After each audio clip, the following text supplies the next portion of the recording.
picture of a country least prepared to deal with flood situations, and with a warning issued by the weatherman about the likelihood of El Nino rainfall occurring in the country, that is in the next few days. It is now becoming likely that Kenyans will once again be let down, as Grace Kanja details.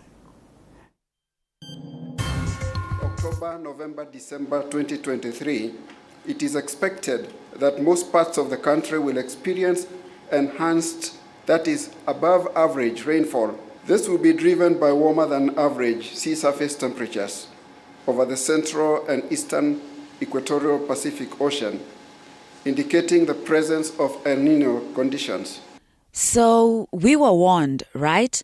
And on the back of information by the Kenya National Disaster Operations Center that a total of 76 people spread across the country lost their lives as a result of the 2020 floods, the big question is, when did the rain start beating us on matters disaster preparedness in general and floods in particular? A lack of policy, and also where there is policy implementation.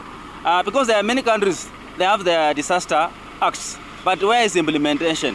So those people also who are employed to do that work, there are some of them that are incapacitated.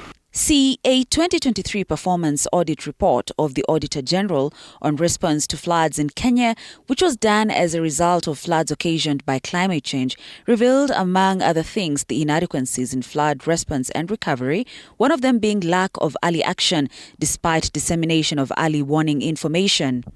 The report revealed that flood early warning information was generated both by the Kenya Meteorological Department and the Water Resources Authority. Information was communicated to stakeholders. However, the audit noted lack of early action both from government actors as well as the community. Some of the disaster preparedness challenges facing flood response in the report are an unclear mandate for flood response, where, according to the audit, no focal national government entity is specifically charged with the mandate for flood response. Instead, responsibilities were spread across several entities, each tackling different aspects of flood as a disaster.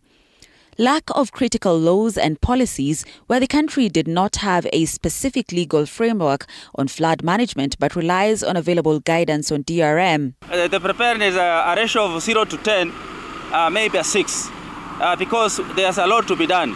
The national legislation for Kenya, I've not seen it. It's not yet out.